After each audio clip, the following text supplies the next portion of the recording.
Hello ವೀಕ್ಷಕರೇ, ಎಲ್ಲರಿಗೂ ನಮಸ್ಕಾರ. ಗುರುಕುಲ ಎಜುಕೇಷನ್ 2.0 ಯೂಟ್ಯೂಬ್ ಚಾನಲ್ಗೆ ತಮಗೆಲ್ಲರಿಗೂ ಸ್ವಾಗತ. ಈ ಒಂದು ವಿಡಿಯೋದಲ್ಲಿ ಮೊರಾರ್ಜಿ ದೇಸಾಯಿ ಪ್ರವೇಶ ಪರೀಕ್ಷೆ 2026ರ ಮಾದರಿ ಪ್ರಶ್ನೆ ಪತ್ರಿಕೆಗಳನ್ನು ನೋಡೋಣ.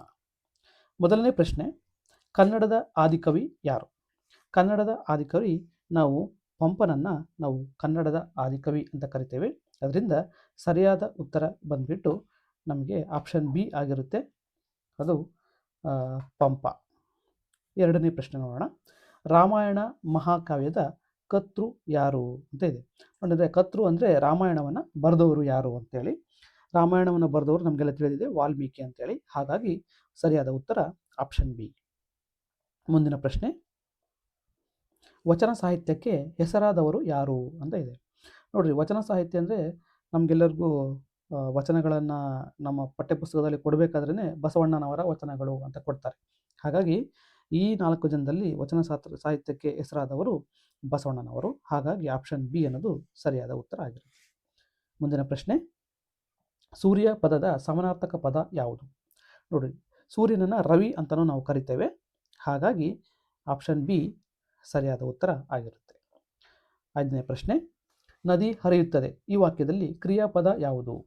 ನೋಡಿ, ಕ್ರಿಯಾಪದ ಅಂತಂದರೆ ಕ್ರಿಯೆಯನ್ನು ಸೂಚಿಸ್ತಕ್ಕಂಥ ಪದವನ್ನು ಕ್ರಿಯಾಪದ ಅಂತ ಕರಿತೀವಿ.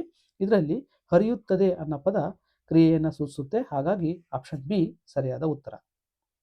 ಮುಂದಿನ ಪ್ರಶ್ನೆ, ಮಗು ಎಂಬ ಪದ ಯಾವ ವರ್ಗಕ್ಕೆ ಸೇರುತ್ತದೆ? ಮಗು ಎಂಬ ಪದ ಇಲ್ಲಿ ನಾಮಪದ ವರ್ಗಕ್ಕೆ ಸೇರುತ್ತೆ. ಹಾಗಾಗಿ ಉತ್ತರ ಆಪ್ಷನ್ ಬಿ. ಮುಂದಿನ ಪ್ರಶ್ನೆ ನೋಡೋಣ.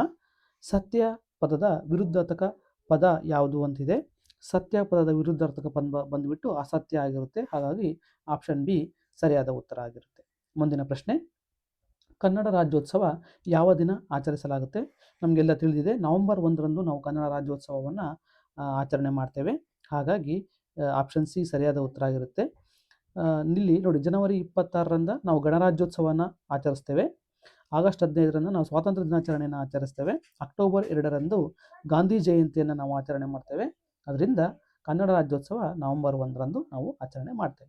ಮುಂದಿನ ಪ್ರಶ್ನೆ, ಗುರು ಪದದ ಅರ್ಥ ಏನು ಅಂತ?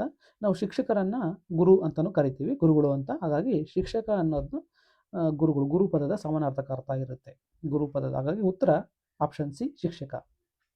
ಮುಂದಿನ ಪ್ರಶ್ನೆ, ಪುಸ್ತಕ ಓದುವುದು ಜ್ಞಾನವನ್ನು ಹೆಚ್ಚಿಸುತ್ತದೆ.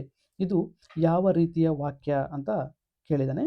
ಇದರಲ್ಲಿ ನೋಡ್ರಿ, ಪುಸ್ತಕ ಅನ್ನೋದ್ರ ಬಗ್ಗೆ ಈ ವಾಕ್ಯ ವಿವರಣೆಯನ್ನು ನೀಡ್ತಾ ಇದೆ. ಹಾಗಾಗಿ ಇದು ವಿವರಣಾರ್ಥಕ ಅರ್ಥವನ್ನು ಕೊಡುತ್ತೆ. ಹಾಗಾಗಿ ಸರಿಯಾದ ಉತ್ತರ ವಿವರಣಾತ್ಮಕ, ಆಪ್ಷನ್ ಡಿ. ಮುಂದಿನ ಪ್ರಶ್ನೆ, ನಮ್ಮ ದೇಶ ಭಾರತ, ಇಲ್ಲಿ ನಮ್ಮ ಯಾವ ಪದ ಅಂತ ಕೇಳಿದ್ದಾನೆ. ಇಲ್ಲಿ ನಮ್ಮ ಅನ್ನೋದು ಸರ್ವನಾಮ ಆಗಿರುತ್ತೆ. ಹಾಗಾಗಿ ಆಪ್ಷನ್ ಸಿ ಸರಿಯಾದ ಉತ್ತರ. ಮುಂದಿನ ಪ್ರಶ್ನೆ, ಮಳೆ ಪದದ ವಿರುದ್ಧಾರ್ಥಕ ಪದ ಯಾವುದು ಅಂತ ಕೇಳಿದ್ದಾನೆ. ಮಳೆ ಪದದ ವಿರುದ್ಧಾರ್ಥಕ ಪದ ಅರ್ಥ ಬಿಸಿಲು ಆಗಿರುತ್ತೆ. ಅಂದರೆ ಹಾಗಾಗಿ ಆಪ್ಷನ್ ಸಿ ಸರಿಯಾದ ಉತ್ತರ ಆಗಿದೆ. ಮುಂದಿನ ಪ್ರಶ್ನೆ ನೋಡುವಂಥ ಸಮಯ, ಕನ್ನಡ ಭಾಷೆಯ ಲಿಪಿಯ ಮೂಲ ಯಾವುದು ಅಂತ ಕೇಳಿದ್ದಾನೆ. ಕನ್ನಡ ಭಾಷೆಯ ಲಿಪಿಯ ಮೂಲ ಬ್ರಾಹ್ಮಿ ಆಗಿರುತ್ತೆ. ಹಾಗಾಗಿ ಸರಿಯಾದ ಉತ್ತರ ಆಪ್ಷನ್ ಸಿ ಬ್ರಾಹ್ಮಿ. 14ನೇ ಪ್ರಶ್ನೆ, ಅಕ್ಷರ ಎಂದರೆ? ನೋಡಿ, 14ನೇದಲ್ಲಿ ಅಕ್ಷರ ಎಂದರೆ ಇದು ಬರವಣಿಗೆಯ ಮೂಲ ಘಟಕ ಆಗಿರುತ್ತೆ. ಹಾಗಾಗಿ ಈ ಆಪ್ಷನ್ ಸಿ ಬಂದ್ಬಿಟ್ಟು ಸರಿಯಾದ ಉತ್ತರ ಆಗಿದೆ. ಮುಂದಿನ ಪ್ರಶ್ನೆ, ಬಸವಣ್ಣ ಯಾವ ಚಳವಳಿಗೆ ಸಂಬಂಧಪಟ್ಟವರು ಅಂಥೇಳಿ. ಸಿಮಿಲರ್ ಪ್ರಶ್ನೆ ಈಗಾಗಲೇ ನಾವು ನೋಡಿದ್ದೀವಿ.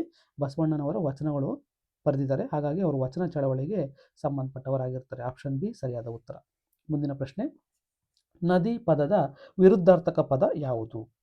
ನೋಡಿ, ನದಿ ಪದದ ವಿರುದ್ಧಾರ್ಥಕ ಪದ ಯಾವುದು? ನದಿ ಪದದ ವಿರುದ್ಧಾರ್ಥಕ ಪದ ಬಂದ್ಬಿಟ್ಟು ಭೂಮಿಯಾಗಿರುತ್ತೆ. ಹಾಗಾಗಿ ಆಪ್ಷನ್ ಸಿ ಸರಿಯಾದ ಉತ್ತರ. ಭಾರತದ ರಾಷ್ಟ್ರಕವಿ ಯಾರು ಅಂತ ಕೇಳಿದಾನೆ. ಇಲ್ಲಿ ನೋಡ್ರಿ, ಕನ್ಫ್ಯೂಸ್ ಆಗಬೇಡ್ರಿ.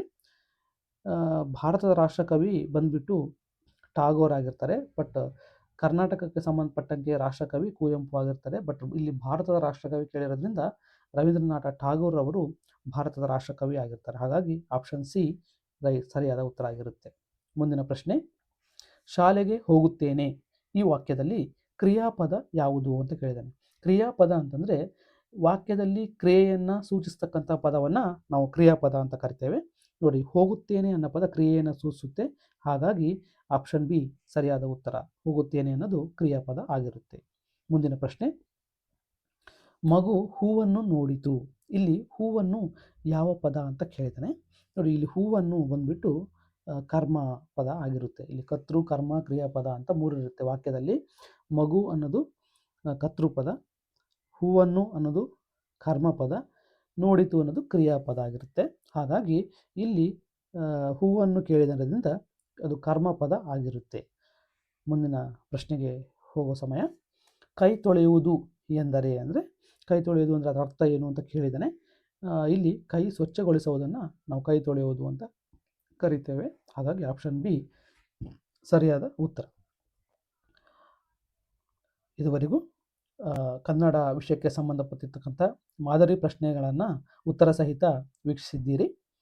ಮುಂದೆ ಇನ್ನೂ ಮಾದರಿ ಪ್ರಶ್ನೆ ಪತ್ರಿಕೆಗಳು ನಮ್ಮ ಚಾನಲ್ನಲ್ಲಿ ಅಪ್ಲೋಡ್ ಮಾಡಲಿದ್ದೇವೆ. ಅವುಗಳ ನೋಟಿಫಿಕೇಷನ್ ಬೇಕು ಅಂತಂದರೆ ನಮ್ಮ ಚಾನಲನ್ನು ಸಬ್ಸ್ಕ್ರೈಬ್ ಮಾಡಿ.